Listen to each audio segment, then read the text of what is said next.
que estavam constantemente no treino a pegarem. Mas é uma história que eu nunca mais vou repetir. Não repeti mais, nem repeti. Eu podia-me ter metido ali num barbicaz. Um dia começaram a fruta um ao outro. Eu digo assim, para aí isso. Tudo aqui no circo meio campo. Tu e tu, aqui para dentro do circo. Continuam lá a porrada, que é para acabar isto uma vez por todas. O Atlético teve um treinador que ele sentava-se ali. Sentava-se, como acho que todos, eu, e nesse caso ele também. E isto tem aqui uma janela. E estava aberta a janela. Meus amigos e tal, vocês vamos lá ver isto. Eu, quando estiver a dizer as coisas, digo as coisas todas como deve ser, hein? Porque eu não tenho medo de ninguém. Ó Zé, fecha aí a janela. E eu estou junto assim à rede. Isso é para largar a bola, pá. E ele vira-se e diz, o que é que queres? Eu digo assim, olha, Carlos, para o Carlos Pereira. Carlos, ele que saia já. Já! Hã? 3 minutos de jogo, sai já! Chego aqui e digo assim, ó lá, a ti vou-te avisar de uma coisa. A próxima vez que eu chamar e tu não me responderes, vais logo embora daqui comigo e não jogas mais. É surdo ou quê? Diz ele assim, por acaso sou aqui do ouvido esquerdo. Você tem a pagar isto, tantos meses, tantos dias e dá tanto. Pronto, ao seu turno, deixa estar que eu vou treinar.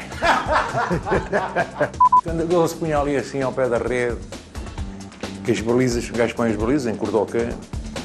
Tony! Domingo joga-se com o campo todo, não é com as balizas aí.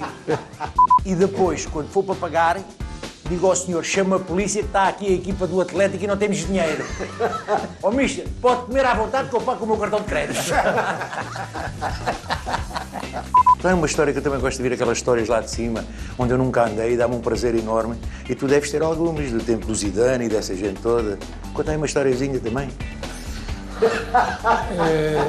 Pois é, trocar aqui, tu aqui e eu aí. E eu a fazer-te perguntas. Pumba, pumba, pumba. Não é isto, um próximo. Um próximo.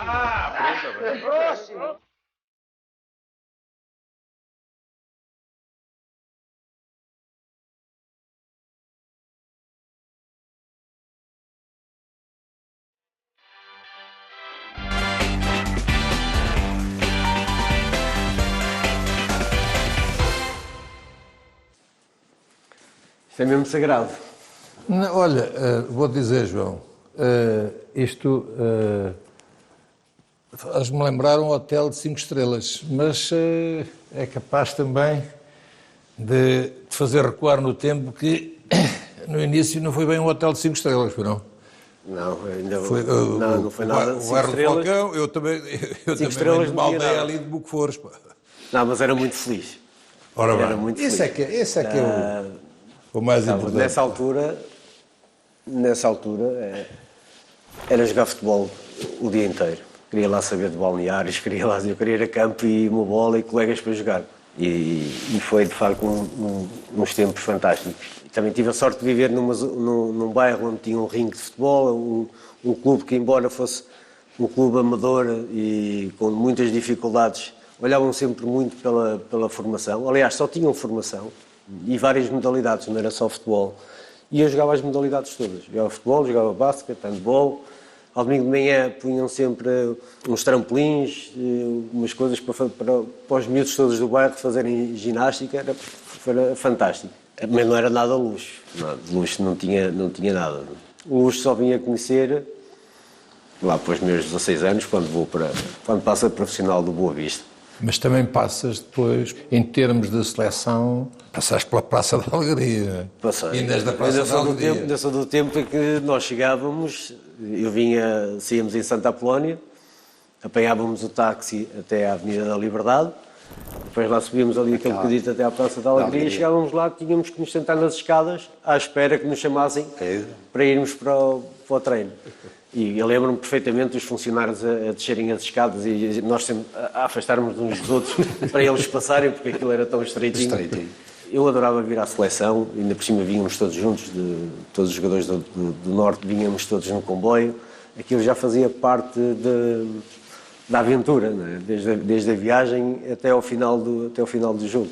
E aí eras quê? Eras jogador do Boa Vista? Era do Boa Vista. Mas tu foste diretamente para o Boa Vista? Não, eu comecei no Bairro de Falcão. O Bairro de Falcão era um clube amador, um clube de bairro. Nem sequer era futebol de 11 tinha.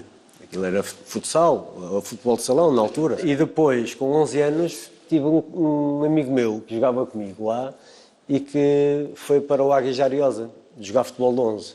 E então perguntou-me se eu não queria ir com ele.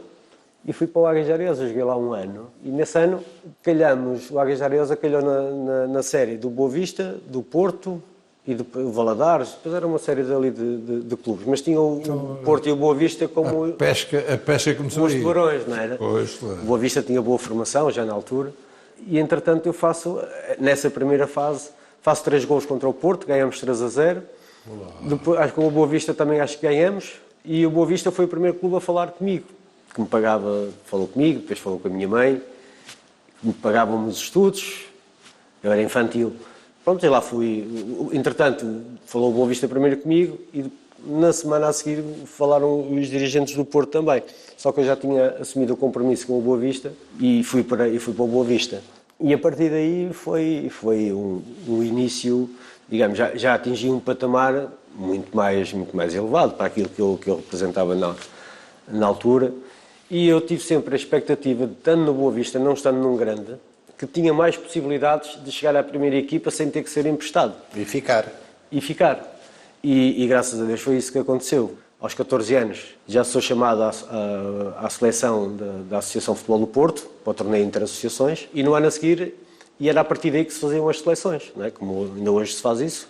E aos 15 anos eu fui chamado. O Boa Vista na altura não tinha, havia um ou outro jogador que pontualmente vinha à seleção. Mas eu era um caso raro haver um jogador do Boa Vista a vir à seleção nacional. E eu fui, desde os 15, andei sempre nas seleções. Aliás, às vezes eu era de um escalão, mas jogava num escalão acima também. Ou seja, andei a fazer 2 seleções. Na altura eram os sub-16 e os sub-18.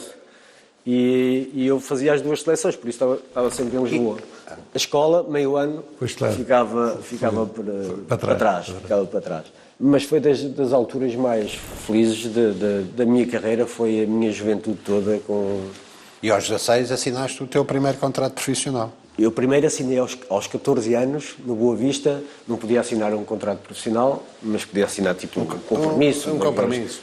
Aquelas folhas de... chamava-se o papel de 25 linhas, não é? Escrito e tal, não sei o quê. Papel selado. A minha mãe, exatamente. Com as a minha mãe condições. assinava, eu lá assinava e tal. Pronto, e queria, mas antes disso, o que é que acontece? Quando o Boa Vista me começa a propor o contrato, vem na sequência do interesse que o Porto sempre manteve. Havia um treinador que já morreu. Era o... Costa Soares.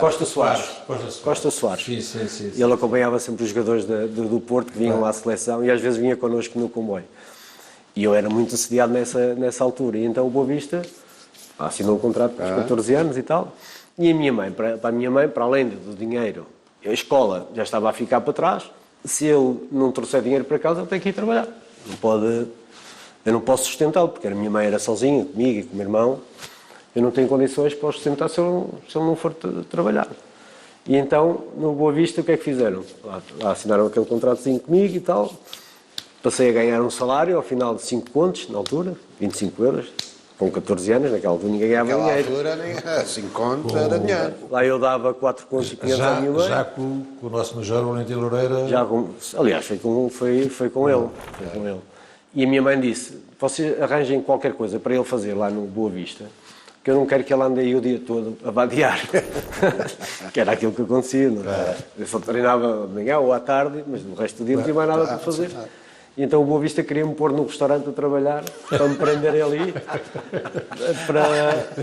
e depois lá ia jogar. Empregado de restaurante. E então queria-me pôr na caixa do restaurante. Não era bem na caixa, era ao lado daquele senhor que estava na caixa, mas como se fosse eu a controlar a coisa, só para me prenderem ali. Eu almoçava sempre no Boa Vista. Fazia parte também do meu contrato, o almoço, essas coisas todas.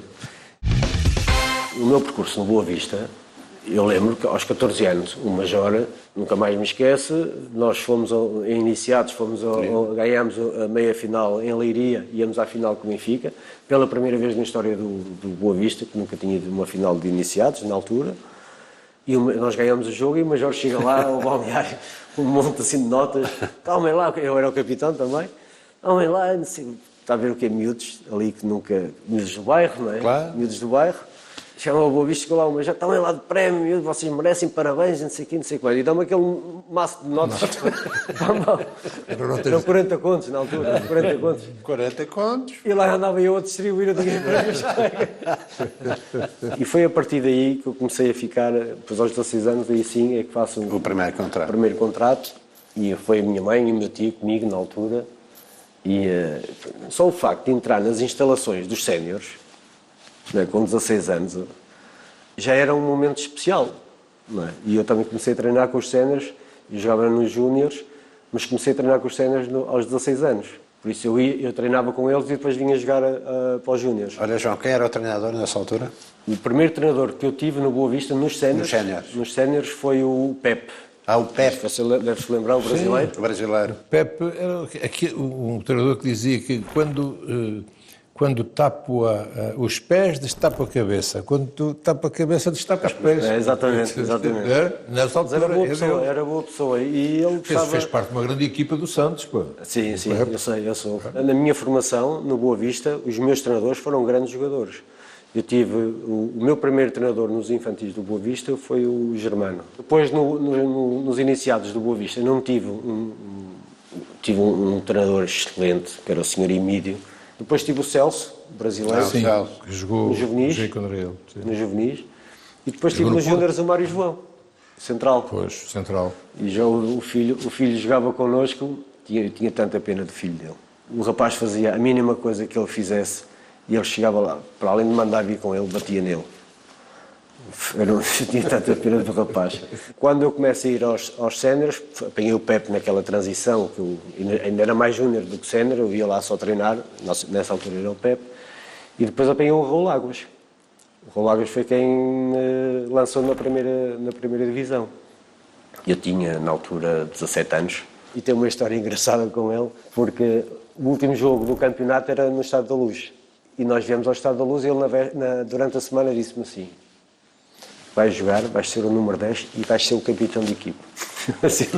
Ele assim para mim, eu com 17 anos, chegámos ao estádio, fomos ver a relva, começou-se a olhar assim aqui para as bancadas e tal.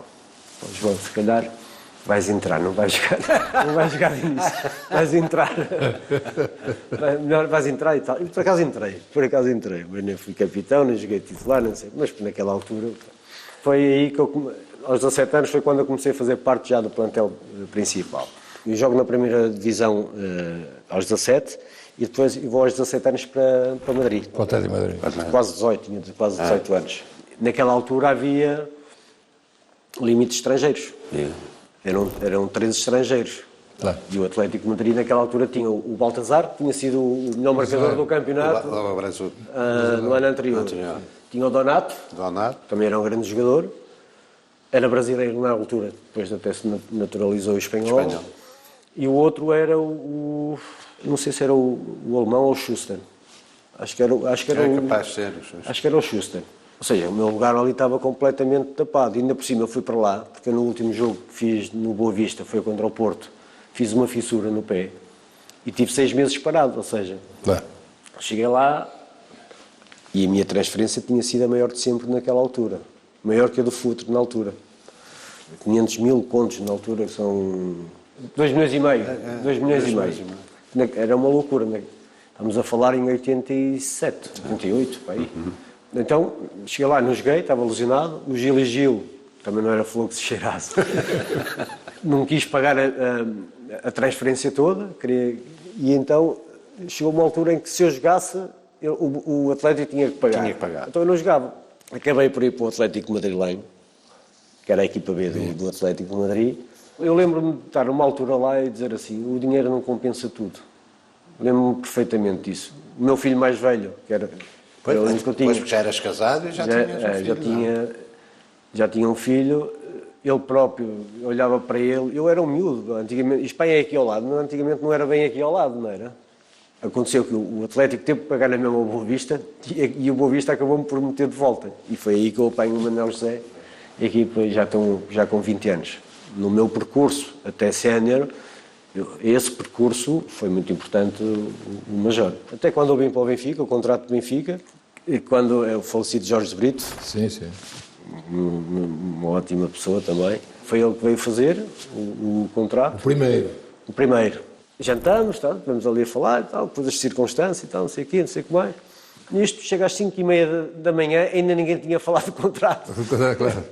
Ô, Jorge, Nunca mais vai ver nem a gente almoço. como é que é o contrato? Como é que é, com condições, aqui, não sei o quê, não sei o que mais. E o Major, à maneira dele, disse, ó Jorge, diga lá ao rapaz como é que vai ser o contrato dele e tal, não sei o quê, não sei o quê. Mas era assim, eram duas pessoas que aquilo que diziam não era preciso estar escrito. Diziam, cumpriam. E tu, quando chegas ao Benfica, João, eu era adjunto nessa altura que tu chegas... Você era adjunto do IVIC? Do IVIC, sim. Do IVIC também tinha... Sim, mas tu não calçavas. No início, sim. No início, por acaso é uma história engraçada, porque eu estava habituado a ser acarinhado na Boa Vista, mesmo com 20 anos eu era muito acarinhado na Boa Vista, jogava sempre, no tempo do Manuel José, e depois, claro, sabia que ao vir para o Benfica a concorrência era ainda maior, não é? Sabia disso. Mas eu era muito ambicioso e achava que eu queria jogar, eu queria era jogar. E quando cheguei ao Benfica, e não era só eu, o Rui Costa, o Mostovoy, que também era um craque. Sim, o Rui, não é preciso falar, mas eu depois passei por isso. O Mostovoy, você sabe disso. Nós até chegámos ao Benfica e o IVIC, na pré-temporada, na Suécia, começa a fazer duas equipas. Uma equipa que nós chamámos a equipa da Coca-Cola, na altura. A equipa da Coca-Cola jogava lá com os amadores, não sei do que, e a outra equipa, mesmo a fazer mais quilómetros, ia fazer os jogos mais a sério. E eu lembro-me que um dos treinos que fomos fazer foi no Estoril, e eu lembro-me de estar sentado na bancada, antes do jogo de treino, com o Estoril, e estava eu e o Moser. E eu estava a dizer, Moser, eu vou-me embora. Estou a ver que não vou ter hipótese aqui, eu vou-me embora. Então, tem calma, miúdo, tem calma, que isto muda de um momento para o outro e tal, não sei o quê, não sei o que mais. As coisas vão correr melhor e tal, não sei o quê, não sei o que mais. Nisto chega o primeiro jogo do campeonato. Eu nunca tinha feito um jogo pela equipa principal, durante nem a pré-temporada, até ao primeiro jogo do campeonato. Em Santo Tirso, você lembra-se, em Santo Tirso, Tirsense, Benfica, constituição de equipa, eu jogo a titular. Fiquei assim. Primeiro jogo do campeonato. Ganhámos 2-1 e eu faço o gol da vitória. E a partir daí nunca mais saí da equipa principal do Benfica. E depois foi você que assumiu, não foi? Sim. Ele saiu, foi você que assumiu. Sim. Aquilo só cabe em 11 e aquilo não era fácil fazer o 11 naquela altura. E esse balneário... E depois veio o Futre também. João, e esse balneário era um bom balneário? No início não foi assim muito fácil, mas depois as coisas começaram a engrenar e era um balneário com muitos jogadores bons e jogadores com carisma. E isso também grande. Pois, às vezes é mais complicado. Não é? E isso gerir uma equipa assim não é fácil. Nesse balneário, quem era aquele que unia, divertia, o mais espontâneo? Era o Neno. Era o? Era o Neno. O Neno era o... Tem todas, o Neno tem todas. O Neno era o maior. O Neno era o maior. Era o Neno e depois o Ailton. O Ailton brasileiro. Mas ele veio no meu segundo ano no Benfica, salvo erro. No ano em que o Benfica foi campeão. Jogava do lado esquerdo, portanto era... Eles os dois faziam a festa. Eram espetaculares. Balneário, vou-te falar o balneário da seleção campeã do mundo. Em Real. Sim. E eu, curiosamente, sou chamado a essa seleção por causa da lesão de um colega meu, que jogava no Setúbal, e lesionou-se, ele não pôde ir, e então o professor Carlos Queiroz veio-me buscar aos sub-16. Aquilo era uma equipa que tinha bons valores individuais, se calhar não tão exuberantes como tinha a de Lisboa, mas tinha jogadores tecnicamente muito evoluídos, e depois era uma equipa muito unida e muito equilibrada. E foi assim que se ganhou o campeonato do mundo. E depois tinha um espírito espetacular. Nós, antes de ir para o Campeonato do Mundo, já tínhamos chegado ao Campeonato da Europa, à final do Campeonato da Europa. Tínhamos perdido com a União Soviética, na altura. Um lastro. Já havia ali um percurso que nos permitia ter alguma confiança. E passavam muito tempo juntos, não é? E passávamos muito tempo juntos. E histórias de Riad? Histórias de Riad. Primeiro, nós ficávamos ali no hotel, quando estávamos em Portugal, ficávamos ali no hotel Praia Mar, que era um apart-hotel, ao pé do campo do Estoril, e ficávamos 4 em cada quarto. Por isso, 4? E não havia televisão, ou seja, nós tínhamos que arranjar sempre... Só havia televisão na recepção. E nós tínhamos que fazer alguma coisa para nos divertir. Inventar. Às vezes assaltávamos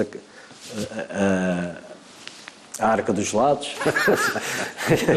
Num desses estágios, nós fizemos isso, fomos à Arca dos Gelados, trouxemos os gelados todos, começámos a dividir por todos.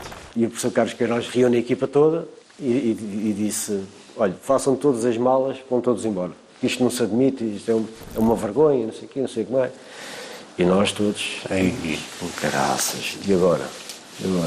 Lá fizemos as malas, demos todos para a recepção, todas as malas feitas. As malas prontas, então... E ele depois chamou-nos outra vez e disse, que vos sirva de exemplo. Desta vez vou-vos perdoar, mas que vos sirva de exemplo. Mas tivemos ali ainda umas boas horas a pensar que íamos embora. Sim, o que é que eu vou dizer à minha mãe? Obrigou-vos a fazer as malas. Obrigou-nos a fazer as malas, tudo com as malas cá embaixo. E depois lá nos mandou outra vez para o quarto. E pagámos os gelados com o dinheiro das diárias que a gente tinha. Foi logo descontado, Mas o espírito era muito bom, Por exemplo, nós estávamos na seleção durante um mês e tal, ou 15 dias, não sei o quê. Mas durante o estágio já estávamos a combinar qualquer coisa, olha, às vezes até para as férias, vamos passar férias juntos e tal, não sei o quê. Ainda hoje tenho amizades daquele tempo. Por exemplo, o Hélio é padrinho do meu filho. O Filipe é padrinho do filho do Hélio. Agora está o Braçar, estamos aqui quase todos os dias. Claro. João, 91 foi um ano claramente importante, não só para ti, mas para todos nós que vivemos do futebol e que somos do futebol. 91 foi um ano muito importante para mim, primeiro porque ganhamos, né? Claro. Ganhamos o campeonato. Mas depois porque eu tive duas situações na minha carreira em que vim à seleção sem clube. E a primeira vez foi quando eu saí do Atlético de Madrid. Estou sem clube, porque eu saí 3 meses antes de acabar a época. Eu andei a treinar sozinho, cheguei a andar a treinar com o meu irmão e depois vim para a seleção. Depois foi um campeonato do mundo em casa, com uma geração, naquela altura, o mínimo que se podia fazer era ganhar. Já tínhamos sido campeões do mundo. Exato. Em Riad, agora estávamos a jogar em casa. Diziam que aquela seleção, em termos de talento, ainda era superior à de Riad. E eu era o capitão dessa equipa. E havia um espírito brutal. Aliás, aquele espírito que havia, o professor Carlos Queiroz incutiu nas duas seleções esse espírito. É uma figura que marca nas nossas carreiras. E 91 já era a confirmação dos bons valores que nós tínhamos em Portugal na formação. Se um país como o nosso, em 2 anos, consegue ser campeão do mundo 2 vezes, alguma coisa tem que mudar, não é? Já agora, João, em relação a 91, eu penso que é talvez a maior enchente sempre do Estado da Luz. É indescritível. Já falei várias vezes disso e eu acho que nunca consegui transmitir aquilo que realmente senti naquele momento. Uma das coisas que me ficou na memória foi que, estando na relva, a esta distância que nós estamos, mais ou menos a 1,5 metro, nós não conseguimos falar. Eu não ouvia o meu colega a falar comigo. Tínhamos de estar aos gritos para ele me estar a ouvir, dado o barulho que havia à volta. O hino, aquela coisa do hino foi impressionante. E depois toda a gente tinha amigos. Eu lembro que estávamos ali na relva e disse, estamos na final do Campeonato do Mundo, em Portugal. 127 mil pessoas estão aqui. Nós nem queríamos acreditar. Num jogo de júniores, não é? Estamos a falar... Hoje nem a Champions, a final da Champions, nem a final do Mundial já não dá, não é? Já não há 127 mil pessoas. Foi indescritível. Tanto foi que na minha cabeça parece que tem um apagão. Eu lembro-me de ter subido o túnel, antigamente para ir buscar a taça, tinha-se que ir pelo túnel para ir para os camarotes. Não era pela bancada. Não havia bancada, não. Havia bancada. E depois de levantar a taça, quer dizer, levantei um bocadinho, não é? Porque não me deixaram, porque estavam toda a gente a agarrar, o major a dar-me palmadas nas costas. E a partir daí parece que houve um apagão na minha cabeça. Os meus colegas lembram-se de tudo e mais alguma coisa. A partir daí parece que tive um apagão. Nós, nas nossas carreiras, enquanto jogadores, temos treinadores que nos marcam, uns pela negativa, outros pela positiva. Felizmente, a grande maioria é pela positiva. no teu trajeto, tu tiveste gente boa, mas gente também que te marca negativamente. Tive. Até foi na parte final da minha carreira. Até foi na parte Não, final. E alguns até, penso que dentro do Benfica. Sim, nessa altura, nessa fase foi muito difícil. Mais até com o Sunas, na altura, que foi o primeiro treinador do Vale Azevedo. Quer dizer, Era um pouco o braço armado do homem, não é? Aquilo ali funcionava, aquilo que eu percebia que funcionava ali, eram 2 em 1, era muito difícil, Então, quer dizer, quando eu tenho um presidente que chega no primeiro dia de trabalho, chega ao balneário, chama-me à parte e diz que tens que ir embora porque senão o Benfica vai à falência, o que é que eu vou esperar daquele presidente e do treinador que foi ele buscar? Não, e depois, ali ficou traçado. És capitão de equipa. Era capitão também. de equipa. Portanto, passam-se situações de alguns comprometimentos contigo que depois passavas ao grupo. Sim. E depois, eu como capitão de equipa, entretanto eu não fui, não é? Eu disse assim, eu tenho um contrato com o Benfica, penso cumpri-lo, mas à medida que o tempo vai passando as coisas vão se desgastando. Assim, eu não consigo aguentar isto, isto vai ser muito difícil para mim, tinha que pôr um ponto final àquilo. Mas antes disso, eu como capitão de equipa, os salários do Benfica na altura não eram pagos, atrasavam-se, às vezes estava-se 2 meses sem receber. Lá o presidente me chamava, como eu era o capitão, a dizer, olha, pode dizer aos seus colegas que no dia X... Está lá. A primeira vez que me disse foi uma quarta-feira, nunca mais me esqueço. Uma quarta-feira e tal, não sei o quê, estejam descansados e tal, não sei o quê. Está bem, ok, tudo bem, vou transmitir aos meus colegas. E assim foi, cheguei ao balneário, reuni os meus colegas e disse, olha, fui chamado ao presidente, ele disse-me que na quarta-feira tudo aquilo que está por regularizar, ele vai regularizar e tal, não sei o quê. Chegava à quarta-feira, nada. Até que uma altura que ele me chamou e eu disse, não, vá lá você dizer, porque eu já não passo outra vez por mentiroso. Houve uma vez que eu tive, acho que apanhei o 5º amarelo e não pude jogar. Acho que até foi num jogo contra o Porto, no Estádio da Luz, em que eu não vou jogar, mas vou à cabine, estou com os meus colegas, entretanto faz todos os rituais normais, a equipa vai para o campo, eu deixo-me ficar para trás e o presidente também se deixa ficar para trás como o treinador. De um momento para o outro vejo-me sozinho com eles os dois no balneário e então o Sunas chama o presidente, então presidente, vem cá e tal. E diz ele, sabe presidente, este é um mau profissional. Disse o Sunas? Para ele, para o Vale Azevedo. E foi a única vez que insultei um treinador. Insultei-o, veio as costas, tu é que és, eu não sei o que, não sei o que mais, e fui para a bancada. Os gajos ficaram para trás, deixaram-se ficar para trás precisamente para me dizer aquilo, para me pressionar. Para sair. Depois chegou uma altura que já não havia. Aliás, sabes que para quem te deixou daquela forma sair do Benfica, devia ir para a prisão. Pá. Não só pela qualidade, pelo talento, pelo gênio que eras, mas pela entrega que tiveste durante... Eu falo pelo tempo que partilhei, porque eu partilhei contigo, não só como treinador principal, mas também como treinador adjunto. E dizia que quem fez isto ao João devia ir para a prisão. Pá. Até rima. Mas não sabia dessa história do... Muitas. Eu tenho outra com ele, que foi na altura que eu estava com a boca fechada, quando eu parti o maxilar. Eu parti o maxilar e tinha uns ferros que não me permitia abrir a boca. Depois da operação, fiquei com a boca fechada. Um belo dia vou ao hospital para fazer os tratamentos. No percurso, liga-me o presidente a dizer que preciso com urgência de falar consigo, venha cá ao meu escritório. E eu disse, mas eu agora tenho que ir ao hospital a fazer o tratamento, não sei o que mais. Mas a falar assim, eu não conseguia falar.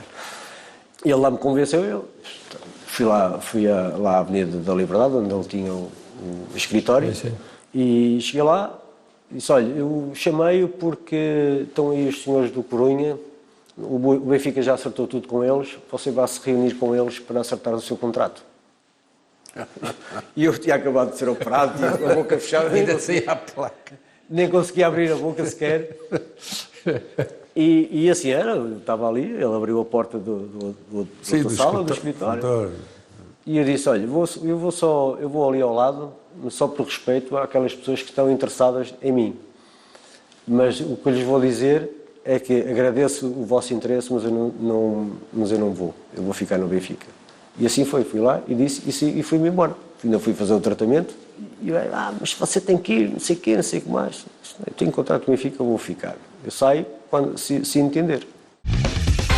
Depois do Benfica, tu sais do Benfica, tu não sais, és empurrado para... Não, foi aquela situação que eu estava a contar há pouco, que era, chegou uma altura que não havia condições, quer dizer, tenho um treinador, tenho um presidente, que são aqueles que, na verdade, comandam o balneário, comandam a equipa de futebol, comandam o clube, mas eu vou estar aqui em sofrimento constante, vou chegar a uma altura, estou mais preocupado com aquilo que me acontece dentro do que com os meus adversários.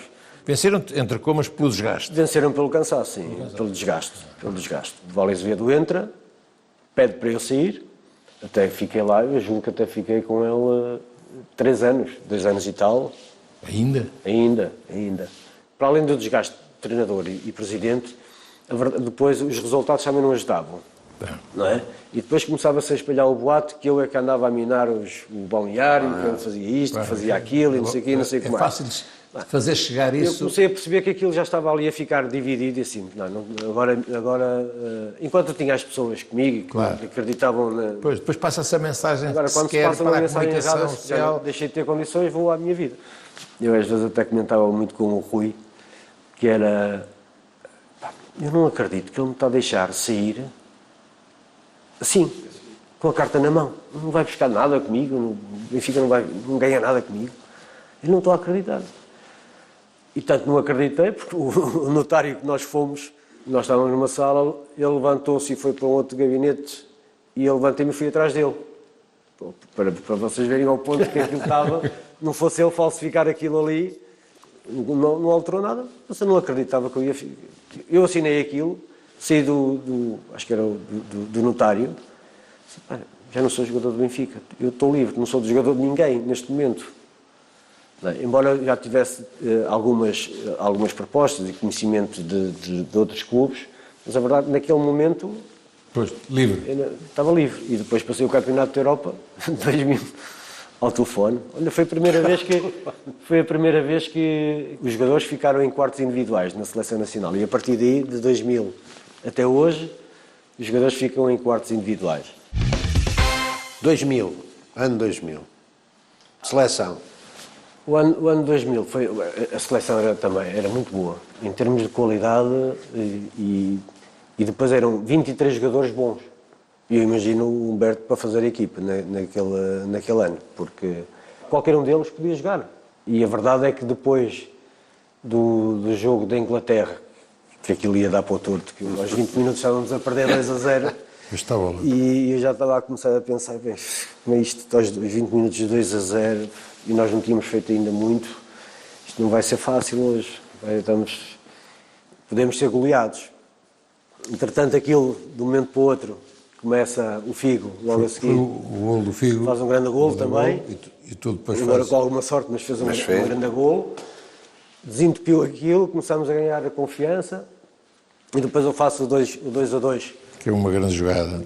Para além da jogada que foi, tivemos a bola de não sei quanto tempo. Sim. Depois eu faço aquele gol. Para mim foi claramente se não foi o melhor, foi dos melhores golos que eu marquei. De cabeça foi o melhor, seguramente. Mas eu só me apercebi depois, nas imagens, na altura que faço o golo, eu não me apercebo bem, nem da distância que estou, nem como foi. E modéstia à parte, fiquei orgulhoso. Estamos a perder 2-0, viramos o jogo, ganhamos. O segundo jogo era com a Roménia, que também tinha uma grande seleção nesse ano. Depois foi com a Alemanha, que é uma equipa nova. O Humberto tirou os 11 titulares e meteu outros 11. Os outros deram com 3-0 na Alemanha. 3-0 à Alemanha. E no jogo com a Turquia, nos quartos de final. Agora, quem é que eu vou pôr a jogar? Pelo menos o Sérgio ele meteu. Mas não era fácil de fazer. E depois o jogo com a França, a mesma coisa. Quer dizer, foi uma grande seleção. Uma seleção que já se conhecia também há muito tempo. Balneário forte. Um balneário forte. Foi um grande campeonato da Europa. Foi pena depois, com a França, não conseguimos ir à final, porque se nós passarmos a França, nós éramos campeões europeus nesse ano. Tenho quase certeza que nós éramos muito melhor que a Itália. Mas pronto, foi o que foi. Era a nossa sina sempre chegar ali e morrer na praia. Felizmente agora em 2016 já quebramos o enguiço. Fizeste uma dupla terrível, pá. Com o Jardel. Com o Jardel. O Jardel deve ser um manancial de histórias, eu ainda partilhei.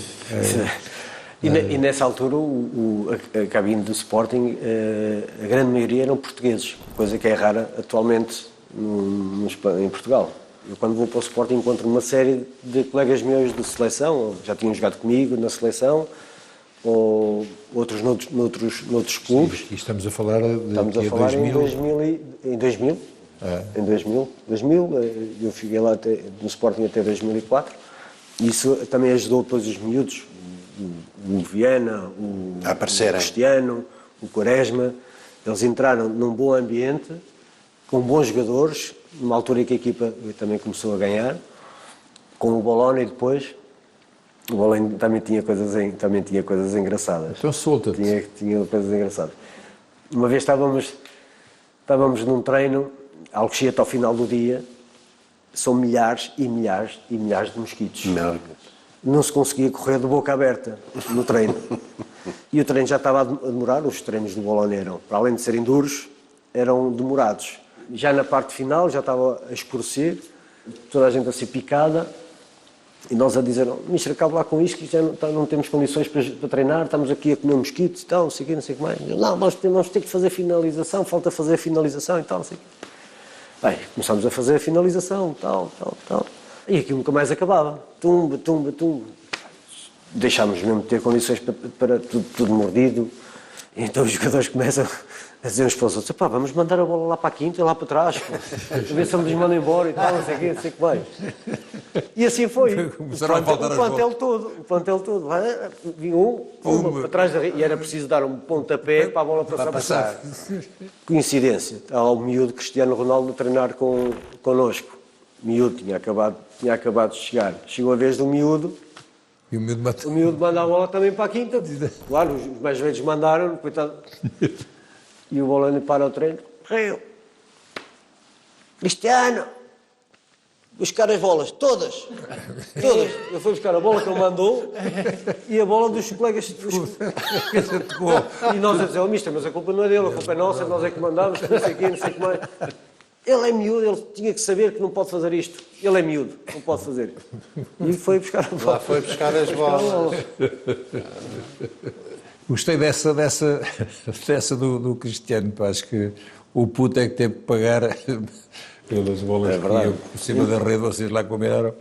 Mas falava do Jardel, pareciam que jogavam já há anos juntos. Ele lá dentro da área, e tu a trabalhares e a finalizares e a dares bolinhas para ele meter lá para dentro. É muito importante aquelas parelhas dentro do campo que há, nós conhecermos os nossos colegas, a forma de jogar deles, o que é que eles pensam, porque ao fim de algum tempo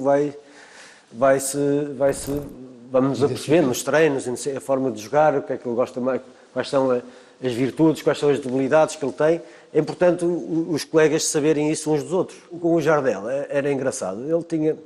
Eu, por exemplo, a jogar com ele, eu só em último recurso é que eu pedia uma tabela ao Jardel. Tá. Eu sabia que as características dele eram outras. Mas o Jardel é um caso ímpar.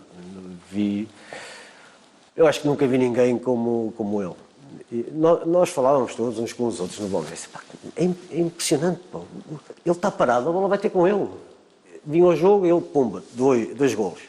E um outro jogo difícil, tal, no último minuto, golo. Quem foi? Jardel. E a malta começava assim, isto é de facto impressionante. Nós próprios já dizemos, fica lá, deixa de estar ali. E até brincávamos com ele, deixa isso para quem sabe. e tu faz o teu papel. E era um bocadinho assim. Eu tenho um jogo que era com o Gil Vicente, uma bola bombeada para a área do Gil Vicente, o guarda-redes vai a sair, vai defender a bola. Nós até já tínhamos virado as costas para vir ganhar a posição e tal.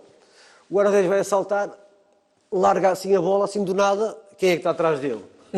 O Jardel. Gol. Foi o único que acreditou na jogada. Isto é demais, é impressionante.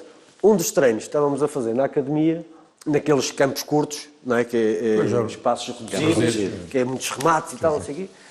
Estávamos nós, houve lá uma altura do treino, rematávamos, o guarda-redes defendia, o outro rematava na recarga e ao poste, o outro não sei o quê, batia no jogador que estava em cima da linha, não sei o quê, outro, há um remate, o guarda-redes defende, para onde é que vai a bola? Para o Jardel, e ele quase encostado no poste, pumba. E a malta começou-se toda a rir, é impressionante, tinha que ser este gajo a fazer este golo. Ele fazia grandes golos, não era só com a cabeça, ele fazia grandes golos com o pé. Porque eu acho que ele não tinha a noção, às vezes, da responsabilidade até do próprio jogo. A maior parte dos jogadores tentava dominar a bola, procurar uma melhor situação para rematar, não sei o quê. E ele, às vezes, a bola vinha difícil. Ele faz um golo no Porto uma vez, de outro mundo, fora da área, uma bola que é metida em profundidade, o jogo passa por cima do defesa, ele com o pé esquerdo. Ele com o direito já não era grande com o esquerdo. Dá-lhe um pontapé, ele não era assim tão tosco quanto isso. E ele de cabeça rematava como se fosse com o pé. A bola vinha morta e ele conseguia com a cabeça rematar como se fosse com o pé. Até o barulho da bola a sair da cabeça dele era diferente. Tu andaste até às 5h30, eles ainda não tinham feito o contrato contigo, não é? E eu tive desde as 4 da tarde até às 5 da manhã no Hotel Alfa, ainda cheguei lá a ficar? no Gambarinos e no Radisson Hotel, com o Minguella, que é hoje, salvo erro, acho que é candidato lá ao Barcelona. Minguella e outros nomes. Portanto, para tentar. Era 65-35, era 60-40% para uma venda futura. Pá. E aquilo não se chegou a concretizar. E eu a ver que estava ali o ouro. Precisamente porque acreditava no Jardel. Pá. E claro, foi para o Porto. Ainda é quando ele vai para o Porto. Vai lá. Joguei com muitos jogadores, com bons jogadores, mas ele como ponta de lança de área não vi ninguém como ele. Até os próprios defesas já tinham medo, ele ocupava no mínimo dois jogadores, 2 defesas, porque sobretudo nos cruzamentos havia sempre espaço e eu por acaso nessa altura aproveitei bem porque eles estavam sempre mais preocupados nos cruzamentos com ele e ela sobrava para e às vezes dava para mim. Tens saudades desse tempo, de jogador? Tenho saudades. Eu tenho saudades de jogador. Eu gosto daquilo que faço agora. Eu olho para trás, tenho orgulho daquilo que fiz enquanto jogador, da carreira que tive, mas não estou sempre... Tenho saudades, por exemplo, tenho mais saudades dos meus tempos até aos 18, 19 anos. Os tempos da Terriada até Lisboa, até aos 20 anos. Depois disso o futebol torna-se demasiado sério, tem momentos de grandes alegrias, e é viciante, mas aquela ingenuidade que nós temos no percurso até chegar a cenas, acho que é a melhor. Eu, quando acabou a minha carreira, a minha vida foi jogar futebol, mas eu posso fazer muitas outras coisas, mas eu não vou ter mais satisfação a fazer outra coisa que não seja futebol. E agora? É aquela questão que ainda hoje o Sindicato de Jogadores fala muitas vezes nisso, tentar preparar os jogadores para o futuro. Para o futuro. De facto, é desde miúdo. Depois chegámos a uma idade importantíssima da nossa vida, aos 30 e tal anos, acabou. O que é que eu optei por fazer? O tempo já não volta para trás. Não me vale a pena estar aqui. Olhar para trás, eu tenho muito orgulho daquilo que fiz, mas agora tenho que olhar para a frente. Eu acabei aos 37. Olha, aprendi a gostar de ser comentador. A verdade é que eu tive 2 anos na RTP e depois tive 2 anos na TVI como comentador. Aprendi a gostar. Depois disso veio outras coisas, acabei por escrever para jornais, coisas que se me dissessem enquanto eu jogava que eu ia fazer isto... Não acreditava. Estás maluco, não vou fazer nada disso. Comecei a fazer e eu também já era vice-presidente do sindicato na altura e eu passei a estar muito mais ocupado do que quando era jogador. Olho com gosto para trás, mas não sou assim... Gosto mais de olhar para a frente. Olha, João, certamente na tua carreira houve vários jogos que te marcaram. Mas eu gostava que houve um que te marcou a ti, que marcou a mim, e que, ligado a esse jogo, tens uma história. Seria bonito trazeres essa história para que terminássemos. Primeiro de tudo, esse, para mim foi o jogo da minha carreira. Isso aí não tenho dúvidas. Já, felizmente, fiz alguns bons jogos. me orgulho, mas esse de facto foi aquele que marcou a minha carreira, em todos os aspectos. Foi uma afirmação minha no Benfica, que naquela altura eu tinha 23 anos, no momento em que foi, quer dizer, havia ali um derby que decidia o título e depois o jogo em si, não é? O jogo em si, curiosamente, não começou bem. Ali, os 15 minutos não estavam individualmente, estou a falar, e coletivamente também, houve ali no início, porque o Sporting marcou primeiro, não sei o quê. 2 vezes primeiro. Não estava a correr muito bem. Não, aliás, o jogo tem uma tendência. Sim. Tem uma tendência inicial. Não, tu desse ano sais na pole position, sais em terceiro. O Sporting é uma grande equipa e o Porto também. No plano teórico. O Benfica, nessa altura, estava a passar por dificuldades e instabilidade complicada. Sim. E a SAN era importante. A nível diretivo, ali, parecia a corte do Luís XIV. Esse jogo foi de facto um grande jogo. E ainda hoje eu encontro, ao fim destes anos todos, encontro muita gente na rua em que falam, até mesmo os miúdos que não viram o jogo, o pai falou desse jogo aos miúdos. Quando estás em estágio, nós estamos em estágio, nós vamos 2 dias antes, vamos para... Forte do Guincho. E eu lembro-me perfeitamente, da véspera, no dia que entramos no hotel, e eu lembro-me também os momentos que antecederam a ida para o estádio. Na véspera do jogo, depois do jantar, eu, por norma, ligava à minha mãe, só para saber se estava tudo bem, mas era apenas para saber que está tudo bem.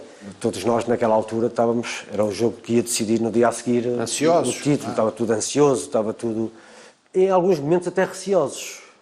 Não era medo, mas era... Nós podemos perder o jogo amanhã. Quando eu ligava à minha mãe, está tudo bem e tal, não sei o quê, a avó, como é que está, não sei o quê, está tudo, o meu irmão e tal, não sei o quê, está tudo bem, não sei o quê. E desligava, normalmente era assim, pensar. Naquele dia não, a minha mãe perguntou-me, então como é que tu estás, como é que tu te sentes? Estou bem, não te preocupes, está tudo bem e tal, não sei. Não, diz a sério, como é que estás? Também, estou bem, claro, estou um bocadinho nervoso por causa do jogo amanhã, que é importante, vamos decidir o título, pode ser decidido o título, não sei o que mais. E ela nunca foi, para já, de fazer perguntas deste género. E depois, está bem, mãe, pronto, ok, também diz ela, não te preocupes, vais ganhar. E eu desliguei o telefone, mas isto foi uma conversa diferente. Não foi normal. E a minha mãe nunca viu um jogo meu. O único jogo que ela foi ver foi o jogo do título no Estádio da Luz, com o Guimarães. Sim. Porque já tínhamos e mesmo assim ela não queria ver o jogo todo porque ela tinha medo que me magoasse e não queria ver. Só queria ver os resumos depois no dia a seguir se eu não me tivesse magoado. Era assim que funcionava. Tínhamos jogado no Gil Vicente também da semana. Sim, exatamente, em Braga. E eu desliguei o telefone. Mas ela disse aquilo com uma convicção. Minha mãe é uma pessoa de fé, não é católica, mas era uma pessoa de fé. E depois, no primeiro gol que eu faço, no momento em que eu vou arrematar, eu coloco o pé de maneira diferente daquela que ia colocar. Não me pergunto porquê. Em cima da hora, mudei. E dei-lhe, mesmo com o peito. Normalmente nós damos quase com aquela de 3 dedos, não é? Que é para ela ir a fugir. Vai assim. E ela foi, eu naquele dia não. Eu naquele dia dei-lhe com o peito de pé, mas com o dedo grande. 3 dedos. Dei-lhe assim. O dedo grande deste. Dei-lhe assim e ela foi direitinho. Ok, tudo bem. Um grande golo e tal, não sei o quê. Mas quando faço o segundo golo, há aqui qualquer coisa, e começo-me a lembrar da minha mãe. Minha mãe nunca me disse nada. Isto está a correr bem demais. Isto está... Eu volto no segundo golo, que eu acho que até faço assim no golo. Sim. A acreditar. O que é que me fez mudar em cima do remate a colocação do pé na bola? Depois comecei a pensar. E tu, ao mesmo tempo que pensas nisto, às vezes dizes, estás a ser parvo. Isto foi trabalho, foste tu que decidiste, não sei o que mais. E começo a pensar, de facto, isto foi demasiado perfeito para ser verdade, não é? Ou seja, se havia momento que eu precisava, e foi na altura foi no ano em que eu não fui para o Sporting, voltei ao Benfica, lembra-se? Quando foi o Paulo Sousa e o Pacheco... O Sr. Jorge Brito te vai... E eu voltei depois, voltei ao Benfica, e era precisamente no ano, era o jogo que eu precisava, e era o ano que eu precisava. E aquilo aconteceu naquele momento, quer dizer, foi demasiado perfeito. E há coisas que, de facto, nos põem a pensar. Por isso mesmo é que esse jogo dos 6-3 veio no momento certo e no ano certo para mim. feito aqui um desafio assim sem bola. Sem bola não, com bola. E a bola? Aqui a bolinha. Onde é gato? Sagrado Balneário Eurico Gomes. Eu olho para ele e estou a recuar 40 e tal anos. Pronto. Tom Berta já teve melhor. Íamos para o estágio. Autocarro de Sport. Estava tudo já na caminhonete. Quem é o último a entrar? Presidente de Sporting, João Rocha. Sobe das escadas, está o senhor Almoca Análise, com um grande charuto, aqueles charutos aqueles coibas, a sério. O Fernando Gomes namorava a filha do seu Pedroto. E então, há uma jogada. Não te avisei que é lá à frente. Estou agora por namorares a minha filha. Pensas que faço agora aquilo que quero? Ele disse isso? Tal e qual. Olá, tu está aí, o que é isto? Tu vieste há pouco tempo de Lisboa, mas vais já do mesmo comboio.